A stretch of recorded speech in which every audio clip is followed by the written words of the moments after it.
선포하시겠습니다. 할렐루야. 네, 성가대 감사합니다. 주보에 나와 있는 찬양이 바뀌었는데 아주 은혜로운 찬양을 오늘 해주셔서 감사해요. 1부에도 우리 박은혜 집사님 귀한 찬양, 또 2부에도 성가대 하나님의 그 사랑을 우리가 또 고백하는 찬양을 듣게 했습니다. 오늘 오신 분들이 십자가를 바라보면서 나를 위해서 고난당하시고 고통당하시고 피 흘리시고 죽으셨음에도 불구하고 조금도 억울해하지 않고 슬퍼하지 않으신 우리 주님의 그 사랑, 얼마나 나를 사랑하시기에, 나를 기뻐하시기에 이렇게 그렇게 하셨는가, 이걸 헤아린다고 하면은 오늘 예배는 정말 성공적인 예배가 될 겁니다. 말씀보다도 십자가 은혜를 깨닫고 안고 갈 수 있는 우리 모두가 되기를 축원합니다. 우리 서로 함께 우리 사랑을 고백합니다. 우리는 한 가족입니다. 사랑합니다. 힘내시기 바랍니다. 우리 주님이 다시 오신다고 찬양을 했어요. 그 사랑의 주님이 다시 오신다는 찬양을 했습니다. 주님이 우리를 위해 다시 찾아오실 거예요. 소망으로 사시기를 축원합니다. 오늘은 우리를 믿음의 길로 인도하시는 하나님의 손길들이 뭐가 있는가, 또 불신의 이유는 뭔가, 이런 부분을 오늘 본문을 가지고 말씀을 나눌 거예요. 요한복음 11장을 이제 몇 번 말씀을 나누고 오늘 11장을 마치게 되는데,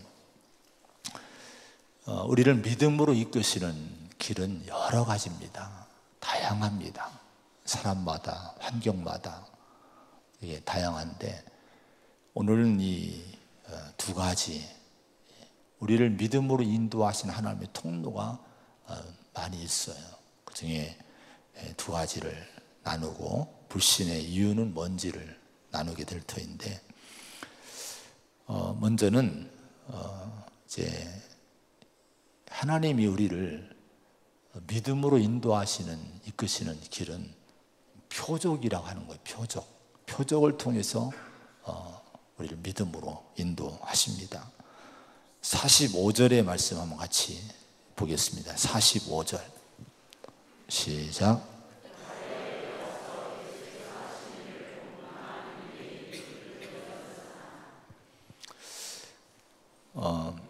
예수께서 하신 일을 본 많은 유대인이 그를 믿었다, 이렇게 말씀을 해요. 예수께서 하신 일을 보았다고 했는데 뭘 본 거예요? 11장에서 어떤 일을 본 겁니까? 죽은 나사로를 무덤에서 다시 살리시는 주님의 그 이적, 기적을 본 거예요. 이걸 본 많은 유대인들이, 많은 사람들이 믿었다고 말씀을 합니다. 때로 늘 항상 그런 건 아니지만 하나님은 우리에게 인간의 이성을 초월한, 상식을 초월한 사건들을 때로 주시기도 해요. 항상 그런 건 아니에요. 근데 종종 때로는 놀라운 응답을 주시기도 하고, 또 이런 기적과 이적도 나타내 주시기도 합니다. 그런데 성경은 그렇게 하시는 이유가 있다는 거예요. 왜 이적을 주고 때로는 놀라운 응답을 주시기도 하고, 이런 일을 하신 이유가 뭘까? 그 이유가 있다고 말씀을 합니다. 42절의 말씀을 한번 보면은, 지난번에 봤던 42절의 말씀을 한번 같이 또 천천히 읽어보겠습니다. 시작. 항상 내 말을 들으시는 줄을 내가 알았나이다. 그러나 이 말씀하옵는 것은 들러선 무리를 위함이니 곧 아버지께서 나를 보내신 것을 그들로 믿게 하려 함이니이다. 아멘. 주님이 나사로의 무덤에 찾아오셨어요. 그리고 간절히 하나님 앞에 기도합니다.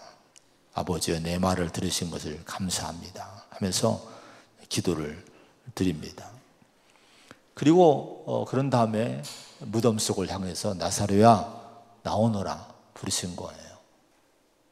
예수님이 나사로를 불렀을 때 죽은 나사로가 걸어 나옵니다. 부활한 거예요. 거기에 참여했던, 거기에 있었던 조문을 왔던 사람들이, 많은 유대인들이 이 놀라운 엄청난 기적을 목격을 합니다. 이 체험을 한 거예요. 여러분, 그러고 나서 이들이 믿게 됐는데 주님이 미리 말씀했어요. 기도 가운데 말씀했어요. 기도하시면서 그 기도를 내용에 그렇게 말씀했습니다. 아버지께서 나를 보내신 것을 그들로 믿게 하려 함이니이다. 이렇게 주님이 말씀을 했습니다. 자, 여러분, 우리가 무언가를 위해서 아까도 얘기했지만 간절히 기도했는데 응답이 우리에게 임했어요. 불가능한 했던 일들, 도저히 내 힘으로 안 될 것 같은 일들이 풀리고 열리고 응답이 되는 일이 나타났습니다. 문제가 해결이 돼요. 또 어떤 기적들이, 이적들이 때로는 보이기도 합니다. 그런 은혜를 주시는 이유는 우리가 예수님을 굳게 믿으라는, 하나님을 의심치 않고 믿으라는 하나님의 인도하심임을 꼭 기억하시기 바랍니다. 요한복음 6장 14절에 보면은 그 사람들이 예수께서 행하신 이 표적을 보고 말하되 이는 참으로 세상에 오실 그 선지자라 하더라. 자, 사람들이 예수님을 세상에 오실 그 선지자, 구약에 예언된 그 메시아, 하나님이 약속한 그분이라고 그들이 믿게 됐다는 거예요. 뭐를 보고 그랬습니까? 표적을 보고 이 고백을 한 거예요.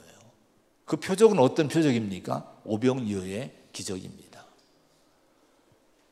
놀랍게 여러분, 물고기 2마리하고 이 떡 5덩이를 가지고 5,000명을 먹이고 12광주리가 남는 그런 역사가 일어난 거예요. 이건 계산이 아니지 않습니까? 인간의 상상을 초월한 역사들이 그 광야에서 나타난 거예요. 그걸 본 사람들이 마음을 엽니다. 불신이 깨집니다. 그리고 예수님을 믿게 된 거예요. 여러분, 그러므로 때때로 우리에게 보여주시는 응답이라든가 놀라운 하나님의 인도하심, 손길, 역사들, 이런 것을 경험될 때마다 하나님이 나를 믿음의 자리를 이끄시는 하나님의 손길임을 믿으시기 바랍니다. 그런 은혜를 체험하신 분들은요, 하나라도 체험하신 분들은 절대로 하나님에 대한 믿음이 나약해지면 안 돼요. 무너지면 안 됩니다. 때로 제가 제 인생을 돌아보면은 그런 하나님의 손길들이 많았어요. 이게 도대체 이게 어떻게 이런 일이 일어났지? 우리의 힘으로 내 노력으로 된 것이 아닌데 놀라운 은혜를 주신 일이 많은 거예요. 그때 고백은 하나님의 은혜구나, 하나님의 역사구나, 이 사실을 깨달으면요, 마음에 큰 믿음이, 신뢰가 넘치는 은혜가 내 안에 더 솟구쳐 나오게 됩니다. 여러분, 누가 뭐래도 변할 수 없는, 부인할 수 없는 하나님의 역사를 하나님 때로 이렇게 보여주시고 우리 믿음을 굳건하게 해주시는 거예요. 자, 우리가 이런 표적과 이런 역사와 이런 응답들을 우리가 이제 체험함에도 불구하고 이건 우리에게 주신 특별한 믿음을 위한 선물들인데, 이런 선물을 받고도 믿음이 흔들린다면 그런 사람은 누구도 잡아주지 못합니다. 그런데 의외로 사람들이 종종 그런 역사를 체험한 분들도 믿음을 잃어요. 신앙을 잃어버린 사람이 있어요. 참 그런 분들은 잡기가, 누구도 잡아주기가 힘든 거예요. 이런 부분은 좀 이따 또 생각을 해볼 터인데, 요한복음 20장에 보면은 도마가 나옵니다. 도마, 예수님의 제자, 의심 많은 도마, 디두모라고 하는 도마가 나옵니다. 예수님이 부활하신 다음에 제자들을 만나셨어요. 너무나도 여러분 놀라운 일이지 않습니까? 그 예수님을 부활한 예수님 만나고 너무 기쁘고 너무 행복하고 이제 그들이 마음의 확신을 가지고 그걸 전하는 거예요. 근데 도마는 그 자리에 없었어요. 도마에게 이런 얘기를 하니까 도마가 그 사실을 받지를 못합니다. 뭐라고 얘기를 하는 거 아니? 내가 그의 손에 못자국을 보며 내 손가락을 그 못자국에 넣으며 내 손을 그 옆구리에 넣어보지 않고는 믿지 않겠다. 무슨 얘기예요? 내가 경험하지 않으면, 내가 예수님 만나보지 않으면 나는 못 믿는다는 거예요. 믿을 수 없다는 거예요. 분명히 제자들, 동료들로부터 예수님 부활했어, 예수님 살아나셨어, 우리가 보았어, 이런 증언을 들었음에도 불구하고 도마는 믿지 못하는 거예요. 내가 봐야 믿겠다는 거예요. 근데 우리 주님이 도마를 사랑하셔서 며칠 후에, 여드레가 지난 후에 이 도마에게 예수님이 나타나셨습니다. 그리고 도마에게, 도마야, 내 손가락을 이리 내밀어 내 손을 보고 내 손을 내밀어 내 옆구리에 넣어보라. 그래야 믿음 없는 자가 되지 말고 믿는 자가 되라. 이렇게 말씀하셨습니다. 자, 예수님을, 부활하신 주님을 보지 않고는 내가 못 믿겠다고 거부했던 이 도마를 이끄셔서, 자, 만져봐라, 내 손을 좀 만져봐라, 옆구리를 좀 봐라, 그리고 믿음을 주신 거예요. 그러니까 이때 이 도마가 신앙을 고백합니다. 나의 주님이시여 나의 하나님이시니이다. 믿음을 고백해요. 그런데 그때 예수님이 이런 얘기를 하셨어요. 너는 나를 본고로 믿느냐? 보지 못하고 믿는 자들이 복되다. 이렇게 말씀을 했습니다. 여러분, 도마에게 주님은 뭐를 가르쳐 준 거예요? 깊은 믿음의 단계, 보다 깊은 믿음의 단계가 있음을 가르쳐 주신 거예요. 자, 보고 믿는 것도 중요하지만은, 그런데 보지 못했어도 예수님을 믿는 것이 더 복된 거라고 하는 거예요.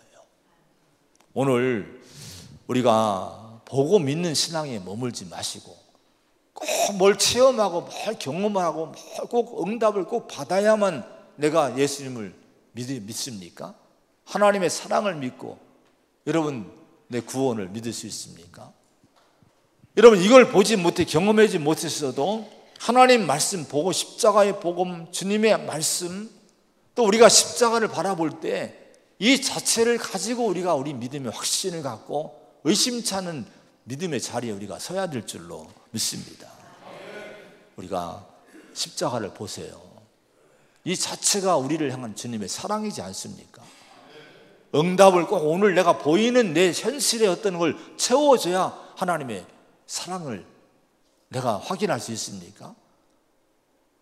십자가를 보면 주님의 사랑을 볼 수 있는 거예요. 나를 위해 십자가 지고도, 그 고난을 당하시고도 억울해하지 않으시고 우리의 죄를 대신 지시고 죄인의 모습으로 죽으셨음에도 불구하고 슬퍼하지 않고 억울해하지 않으신 우리 주님의 그 사랑을 십자가를 통해 봐야 될 줄로 믿습니다.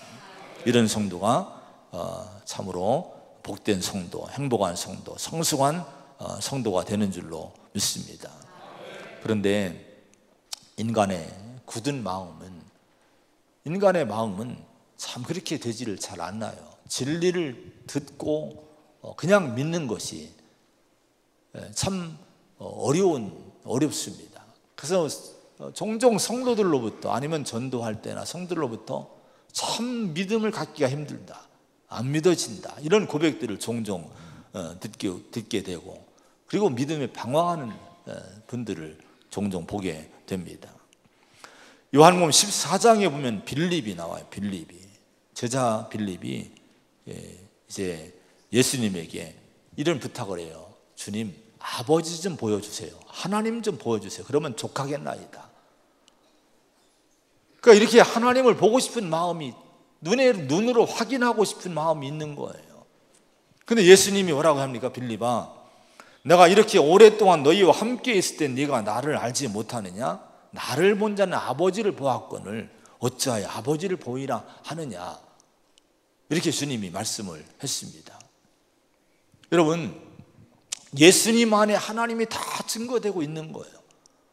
십자가를 통해서 하나님이 어떤 분이신가 다 증거가 되고 있는 거예요. 여러분, 예수님 안에 누가 있습니까? 하나님의 영광이 그 안에 있는 거예요. 우리가 예수님을 통해 하나님을 봐야 될 줄로 믿습니다. 우리가 어떻게 인간의 피조물이 창조된 존재가 우리를 창조하신 그분을 눈으로 볼 수 있습니까? 우리 눈으로 볼 수 없는 거예요. 그러나 우리 여러분, 예수님이 이 땅에 오셨고 예수님이 십자가 지시고 돌아가신 그 모든 사건을 통해서 하나님이 이런 분이구나, 하나님이 이런 사랑의 분이고 이 사랑이 하나님이구나, 우리를 위해 구원하기를 원하고 우리에게 영원한 나라를 주기를 원하시는 그 하나님 아버지시구나, 이걸 우리가 알 수 있게 되는 거예요. 근데 이걸 못 믿는 거예요. 믿어지지 않는 거예요. 빌립은 오랫동안 예수님과 함께 동행하고 가르침 받고 말씀 듣고 그랬음에도 불구하고 또 여전히 하나님 좀 봤으면 좋겠다고, 좀 보여달라고 이렇게 요청을 하고 있는 거예요. 우리 예수님이 이렇게 얘기했어요. 뭐라고 얘기하는 거 아니? 나를 보고 아버지를, 하나님을 볼 수 없다면, 믿지 못한다면은 행하는 그 일로 말미암아 나를 믿으라. 내가 행하는 그 일로 인해서 나를 믿으라, 이렇게 말씀을 했습니다. 자, 그러면 여러분, 믿음에 이르지 못하는 빌립을 위해서 주님이 하신 말씀이 뭐예요? 주님이 인도하시는 이끄심이 뭡니까? 듣는 걸로 안 믿어지면 행하는 걸 보고 믿으라는 거예요. 그럼 내가 행하는 그 일로 말미암아 나를 믿으라는 것이 뭡니까? 행하는 것이 뭐예요? 그동안 예수님이 행하신 수없이 많은 기적과 표적들을 주님이 말씀하신 거예요. 요한복음만 해도 7가지 기적이 이제 기록이 되지 않았어요. 물로 포도주를 만들고, 왕의 신하의 아들을 살리시고, 38년 된 병자를 일으키셨고, 무리를 거르셨고, 오병이어 기적을 행하셨고, 또 소경의 눈을 뜨게 하셨고, 이런 부활의 사건을 또 일으키셨고, 이런 기적들을 행하셨습니다. 자, 여러분, 말씀만 듣고 성경만 읽고 안 믿어지면 주님이 행하신 그 일을 보고 믿으라고 주님이 말씀을 하셨습니다. 이런 기적들을 보면서, 이런 역사들을 보면서 주님이 원하시는 건 뭐예요? 이런 걸 보여주신 이유는 그 기적 자체에 있는 것이 아니에요. 우리로 하여금 우리를, 하나님을 믿으라는 거예요. 우리에게 예수님을 믿는 믿음을 가지라고 이런 표적과 이적을 주신 거예요. 요한복음 그래서 6장 14절에 보면은 그 사람들이 예수께서 행하신 표적을 보고 말하되 이는 참으로 이 세상에 오실 그 선자라 하더라, 이렇게 아까 말씀을 했죠. 자, 여러분, 그런데 예수님이 행하신 기적이나 이적들에 대해서 성경은, 요한복음은 특별히 표적이라는 단어를 써요. 표적. 같은 이적인데, 같은 기적인데 표적이라는 단어를 썼는데요, 이것은 의미가 있습니다. 어떤 의미고 하니 이 헬라어로 세메이온이란 이제 단어인데, 특별한 사인을, 어떤 사인을 담고 있는 기적이라 하는 의미가 있습니다. 원래는 가리키다, 지시하다 이런 의미가 있고, 이것은 안내하는, 어떤 걸 가리키는 표지판이라는 의미가 이 단어 속에 담겨 있어요. 표적이라는 단어 속에 담겨 있는 거예요. 예를 들어 우리가 교회에 오면 안내판들이 있어요. 예배실이 어디 있고, 식당이 어디 있고, 화장실이 어디 있고, 몇 층에 있고, 이런 안내판들이, 표지판들이 있습니다. 자, 그럼 여러분, 그 표지판들이 가리키는 것은 그 자체가 식당이 아니고 예배실이 아니고 화장실은 아니에요. 이걸 보고 화장실을 찾아가고, 이걸 보고 식당이 필요하면 식당을 찾아가고, 이 표지판을 보고 예배 드리고자 하는 데는 예배당으로 찾아가라고 하는, 안내하는 그런 것일 뿐이죠. 근데 만약에 우리가 표지판을 보고 거기에 예배실, 식당, 화장실이 있으니까 거기서 우리가 밥을 찾고 그 앞에서 무릎 꿇고 예배하고 거기서 볼일을 본다면 정말 이상한 일이지 않겠습니까? 상식적이지 않은, 여러분, 이제 비정상적인 모습이라 할 수가 있는 거예요. 여러분, 마찬가지예요. 성경에서 이 이적과 이 기적과 이런 표적이라고 하는 것은요, 그 자체를 보라는 것이 아니에요. 이걸 통해 가리키는 것이 뭔지, 어디를 가리키는 것인지, 이런 이적을 통해 뭘로 우리를 인도하시는지, 이걸 우리가 보고 그 인도를 받으라고 하는 거예요. 여러분, 이것이 중요한 줄로 믿습니다. 그런 그 표적들이, 이적들이 나를 인도하는, 지시하는 곳이 어디입니까? 성경에 보면 요한복음 20장 30절 31절에 이렇게 말씀했어요. 예수께서 제자들 앞에서 이 책에 기록되지 아니한 다른 표적도 많이 행하셨으나 오직 이것들을 기록함은 너희로 예수께서 하나님의 아들 그리스도이심을 믿게 하려 함이요 또 너희로 믿고 그 이름을 힘입어 생명을 얻게 하려 함이니라. 이렇게 말씀했습니다. 다른 표적도 많이 행했지만 이런 표적들을 기록하신, 성경이 기록한 목적이 있다는 거예요. 자, 오직 이것을 기록함은 너희로 예수께서 하나님의 아들 그리스도이심을 믿게 하려 함이요. 분명히 여러분 가르쳐 주신 거예요. 이런 이적과 표적과 예수님의 역사들이 기록한 목적이 뭡니까? 그걸 통해서 예수님을 믿으라는 거예요.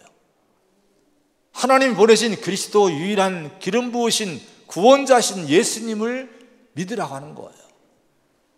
그렇게 여러분 그런 목적으로 이런 표적에 대한 말씀을 소개를 한 거예요.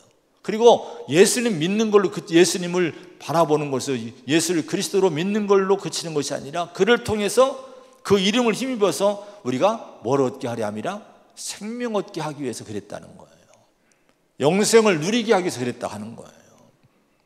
여러분, 그러므로 우리가 어떤 것이든지 하나님의 은혜를 경험한다면, 조그만 거라도 응답을 받고 하나님의 놀라운 축복이라고 생각하는 은혜가 여러분 떠오른다면, 여러분 때로는 혹시나 이적이나 이 표적 같은 것들을 경험한다면 그 자체에 머물러 있지 말아야 됩니다. 예수님께로 나를 이끄시는구나, 하나님 앞으로 나를 더 깊이 이끄시는구나. 여러분, 이런 하나님의 음성을 듣고 주님께로 가까이 가는 성도가 되시기를 축원을 드립니다. 그리고 영생을 기쁨으로 누리는, 우리는 분명히 영생 얻었구나, 하나님의 자녀로구나, 영생을 누리는 그런 성도가 되시기를 축복합니다. 자, 이렇게 표적과 이적을 통해 우리를 믿음으로 이끌고요. 그런 다음에 두 번째는 믿음의 영향력을 주는 어느 사람을 통해 우리를 믿음으로 인도를 해요. 45절의 말씀 다시 한번 보겠습니다. 45절 다시 봅니다. 시작.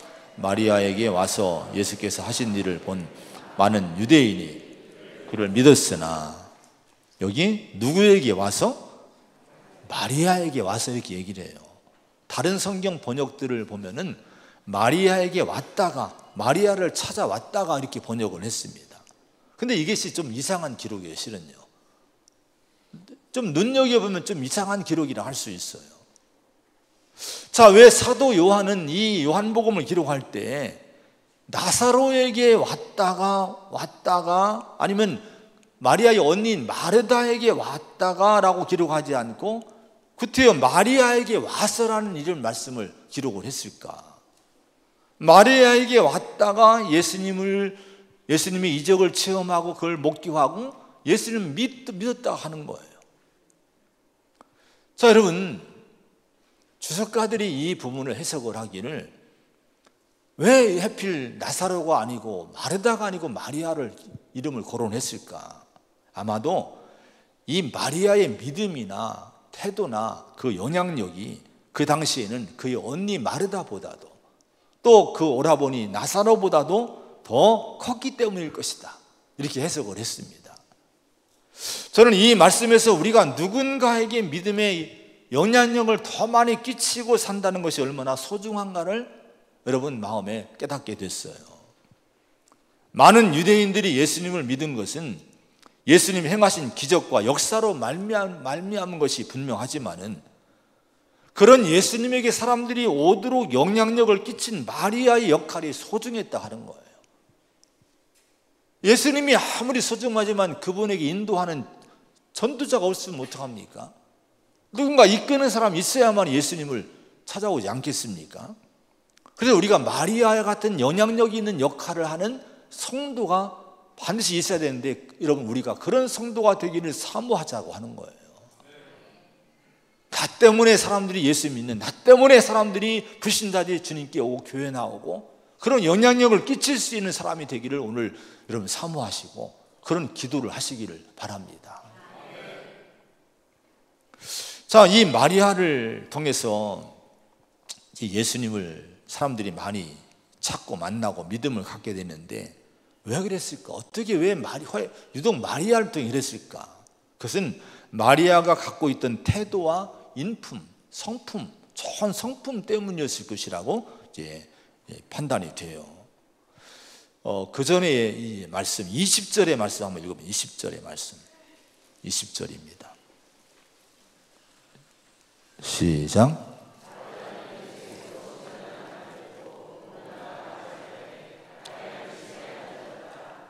또 31절의 말씀 시작.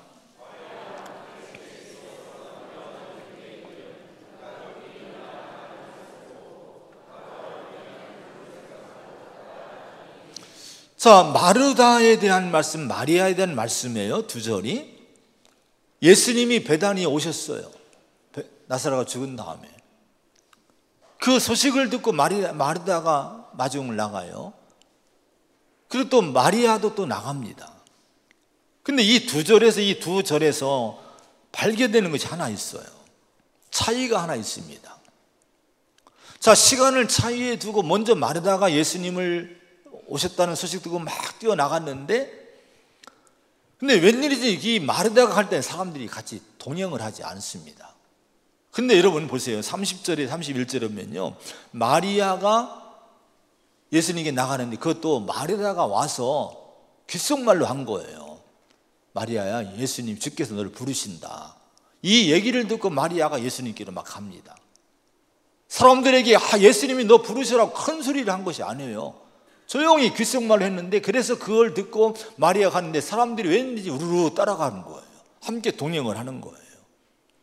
이 차이가 마르다와 마리아의 차이였습니다. 여러분, 분명한 것은요, 사람이 따르는 사람이 있고 따르지 않는 사람이 있어요.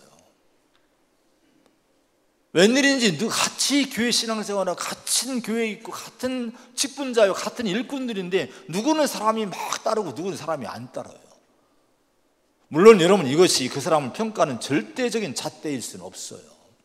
그런데 이것은 우리가 무시하지 못할 부분임을 알아야 됩니다. 사람들에게 영향을 주는 일에 대한 부분에서 이 마르다와 마리아의 차이는 무엇이었을까? 왜 이런 차이가 날까요? 그러면요, 누구는 여러분 사람이 그렇게 잘 따르고 그래서 그 사람 때문에 믿음에 좋은 영향력을 받는데, 어느 사람은 자꾸 사람들이 싫어해요. 자꾸 여러분 따르지 않는 거예요. 그 이유 차이는 왜 그럴까요? 마르다는 실은요, 사람이 안 따르는데 마르다는요, 실은 열심히 있는 사람이었어요. 막 적극적인 사람이었어요. 오늘도 보세요. 마르다가 먼저 뛰어나갑니다. 요한복음 11장에도. 누가복음 10장에 보면 예수님 베다니에 오셨을 때에 마르다가 먼저 사람들이 많음에도 불구하고 자기 집으로 모시는 거예요. 그리고 분주하게 음식 준비하고 막 잔치 준비하고 접대하려고 막 그렇게 분주하게 애를 쓰는 거예요. 근데 거기에 보면 누가복음 10장에 보면요, 이 마르다의 성품이 나옵니다. 어떤 성품이 나오는 거 아니? 자기가 열심히 일하는데 마리아는 예수님 앞에서 무릎 꿇고 앉아 말씀 듣다 보니까, 그걸 보니까 열불이 나는 거예요. 아니, 나는 열심히 막 대접하기 위해서 이렇게 땀 흘리는데 쟤는 저기 앉아 혼자 은혜만 받아? 그래서 화가 난 거예요. 그래서 예수님께 일러 바칩니다. 주님, 내 동생이 나 혼자 일하게 두는 것을 생각지 아니하시나이까 그를 명하여서 나를 도와주라 하소서. 모든 게 화가 나는 거예요. 주님한테도 화가 나고 마리아한테도 화가 나고 막, 그래서 폭발을 한 거예요. 정죄하고 원망하고 불평하고. 성경이 뭐라고 했습니까? 빌립보 2장 14절에 모든 일을 원망과 시비가 없이 하라. 베드로전서 4장 9절 10절에 서로 대접하기를 원망 없이 하고 선한 청지기 같이 봉사해라. 이게 주님의 말씀이에요. 근데 많이 봉사하고 많이 일했는데 이 마르다는요, 원망이 막 끝이지 않아요. 불평이 끝이지 않아요. 정죄가 끝이지 않아요. 여러분, 이것이 마르다의 실은 좀 좋지 않은 성품이었어요. 아마 이런 차이였지 않을까 생각을 할 수가 있는 겁니다. 잠언서 22장 24절에 보면 노를 품는 자와 사귀지 말며 울분한 자와 동행하지 말라. 이거 하나님 말씀이에요. 그러니까 자꾸 뭔가 원망 불평은 하나님도 싫어하신다는 거예요. 하나님도 싫어하는데 사람도 싫어요, 실은요. 여러분, 근데 우리 성품은 가꿀 수 있는 거예요. 지난주에 우리가 오후에 친절 교육을 했잖아요. 세미나를. 이미선 원장이. 우리 홈페이지에 올린 걸 올렸을 거예요. 그러면 자꾸 그런 건 몇 번이나 좀 들어보세요. 좀. 몇 번 들어보면 우리가 마음이 바뀌어요. 우리 성품이 바뀔 수, 이건 바꿀 수 있는 거예요. 그래서 여러분, 우리 자신을 좀 여러분 자꾸 바꿔 나가야 됩니다.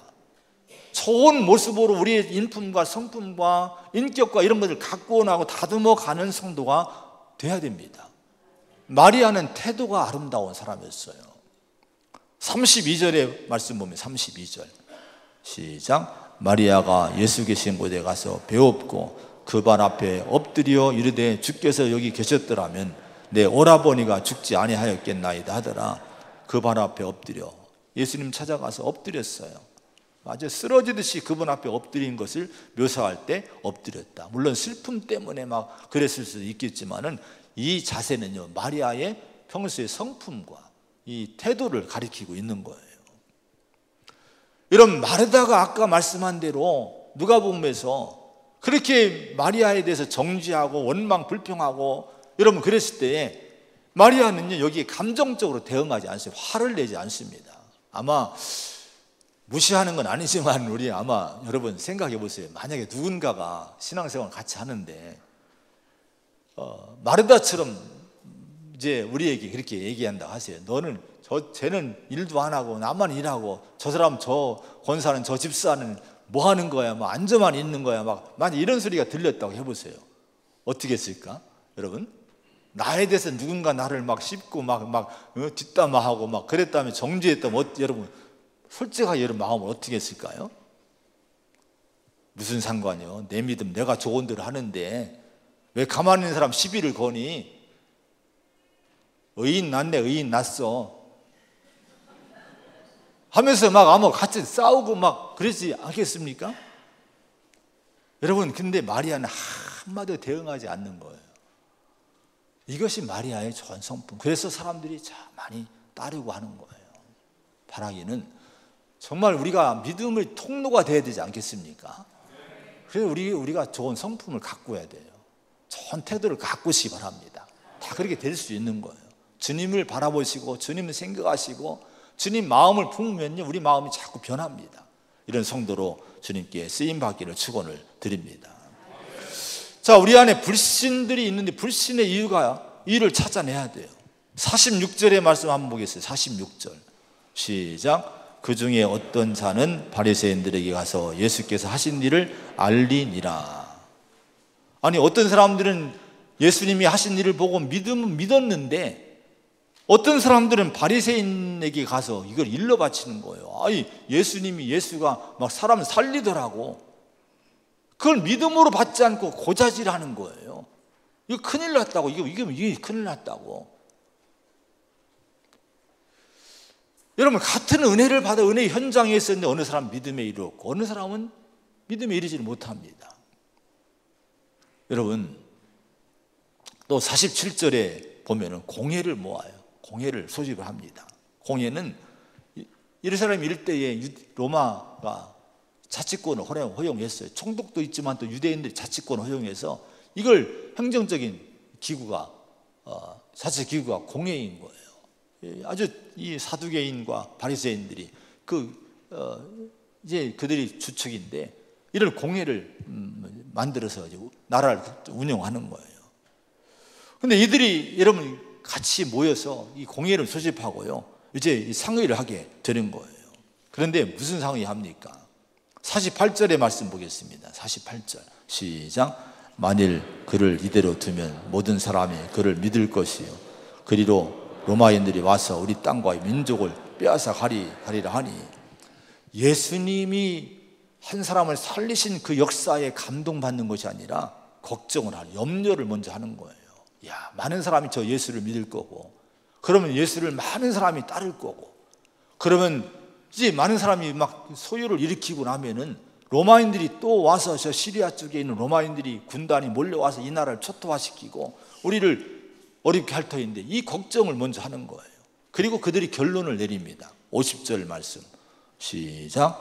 한 사람이 백성을 위하여 죽어서 온 민족이 망하지 않게 되는 것이 너에게 유익한 줄을 생각하지 아니하는도다 하였으니, 가야바라는 대제사장이 얘기한 거예요.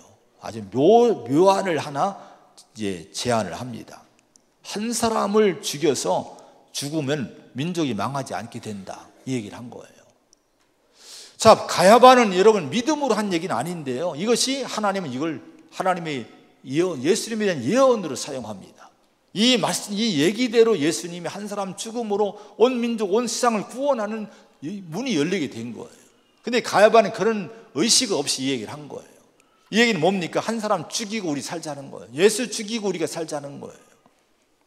자, 그래서 이날부터 그들이 예수를 죽이려고 모의했다, 구체적으로 모의했다고 53절에 말씀합니다. 이들의 두려움은 뭐예요? 육신적인 두려움입니다. 자기 기득권 뺏길까 봐, 로마에 의해서 로마가 결탁하고 그들이 힘을 발휘해 권력을 누리고 있는데 이거 다 뺏길까 봐, 또 불이익을 당할까 봐, 이런 육신적인 이 불안 때문에 예수님에 대한 믿음을 갖지 못하는 거예요. 우리가요, 여러분, 우리 안에 이런 두려움과 불안들이 내 안에 장벽이 되어 있는 경우가 있습니다. 예수를 잘 믿고 싶은 마음은 있는데 걱정이 앞서는 거예요. 내가 은혜 속으로 더 깊이 들어가고 더 깊은 믿음 갖고 더 좋은 믿음 갖고 하다 보면 열심히 해야 될 터인데, 그러면 내가 은혜 받고 열심히 내면 내 생활은 어떻게 되지? 관계는 어떻게 되는 거야? 뭐 먹을 거 못 먹고, 누릴 거 못 누리고, 또 내가 많이 헌신해야 되고 손해보고 막 이런저런 막 복잡한 육신의 문제들이 막 마음에 막 이제 생기게 되면 이것이 걱정되고 두려움이 되고요, 결국은 믿음의 깊이 속으로 못 들어가게 되는 거예요. 여러분, 혹시 우리 안에 그런 분은 안 계신지 한번 생각해 보시기 바랍니다. 내가 더 깊은 믿음으로 들어가기를 주님 원하셔서 나를 부르시고 있는데 자꾸 머뭇거리고 있는 분들, 뭔가 어느 선에서 더 이상 더 깊이 예수님 앞으로 더 나가지 못하고 이 정도면 됐지, 나 이렇게만 하면 돼, 요 선에서 머무르 더 이상 깊이 안 들어가는 의도적으로 머뭇거리고 있는 그런 분들, 여러분, 그 마음에 걱정, 두려움이 내 장벽이 되고 있는 거예요. 이걸 깨야 됩니다. 주님이 우리를 위해서 어떻게 하셨습니까? 죽으셨잖아요. 하나님은 아들을, 독생자를 보내셨고 아들을 희생시키고 주님은 자기 생명을 바쳐 우리를 구원하지 않으셨습니까? 그럼 우리도 여러분 이런 분에게, 이런 예수님에게 우리 자신을 믿음으로 맡기고 우리를 드려야 되지 않겠습니까? 이것이 우리의 행복이고 우리의 삶의 여러분 길이 되어야 되지 않겠습니까? 여러분, 정말 우리 장벽을 깨뜨리시기 바랍니다. 우리 믿음이 더 깊은 믿음 속으로 들어갈 수 있는 그런 은혜가 있기를 축원을 드립니다. 골로새서 3장 1절에 그러므로 너희가 그리스도와 함께 다시 살리심을 받았으면 위의 것을 찾으라. 거기는 그리스도께서 하나님 우편에 앉아 계시느니라. 위의 것을 생각하고 땅의 것을 생각하지 말라. 신신당부하고 있어요. 정말 내가 구원받았다면, 정말 예수로 인해서 구원받고 하나님의 자녀고 앞으로 천국에 갈 소망이 있다면 이제는 위의 걸 찾으라는 거예요. 이제는 영적인 삶에 더 깊은 곳으로 들어가라고 하는 거예요. 우리 소망교회가 그랬으면 좋겠습니다. 정말 저와 여러분들이 더 깊은 믿음 속으로 들어가서 하나님께 축복의 통로로 쓰임받는, 정말 하나님의 역사에 쓰임받은 것이 내가 기쁨이 되고 내가 정말 행복이 될 수 있는 그런 신앙생활을 할 수 있기를 간절히 부탁을 드리고 축원을 드립니다. 기도하겠습니다. 하나님 아버지, 감사합니다. 많은 믿음의 통로가 있고 우리를 깊은 신앙으로 이끄시는 손길이 많이 있는데, 그 중에서도 이제 표적과 이적이나 응답들로 우리를 믿음으로 인도하신다고 말씀했습니다. 내게 이런 은혜가 있을 때에 머뭇거리지 않고 그 자체에 우리가 머물지 말고 주님을 바라보고 하나님을 바라보는 눈이 떠지게 하여 주시옵소서. 깊은 믿음으로 들어가야 될 줄로 믿습니다. 하나님, 우리 자신들이 하나님 믿음의 통로가 되기를 원합니다. 마리아처럼 좋은 영향력을 끼치게 하여 주옵소서. 나를 믿음으로 이끈 사람들을 고마워하고 감사하게 하시고 또 우리 자신들이 다른 사람들을 더 깊은 믿음으로 잘 이끌어 줄 수 있는 좋은 신앙의 영향력을 끼칠 수 있는 그런 신앙을 사모하고 갈망하고 욕심내고 그 믿음의 길을 가게 하여 주님 주시옵소서. 믿음의 장애물들이 있습니다. 내 안에 육신적인 불안과 걱정들, 이걸 깨트려야만이 내가 더 깊은 믿음으로 들어갈 수 있는데, 주님은 내 신앙을 얕은 곳에 머물러 있기를 원치 않으시고 깊은 곳으로 가라고 말씀하시는데, 아직도 머뭇거리고 있는 성도가 있으면 이 시간 결단하기 원합니다. 아버지, 하나님 아버지, 우리가 결단하고 깊은 믿음 속으로 들어가게 하여 주시옵소서. 주님의 은총과 은혜가 함께함을 믿사옵고 예수님의 이름으로 간절히 기도하옵나이다. 아멘.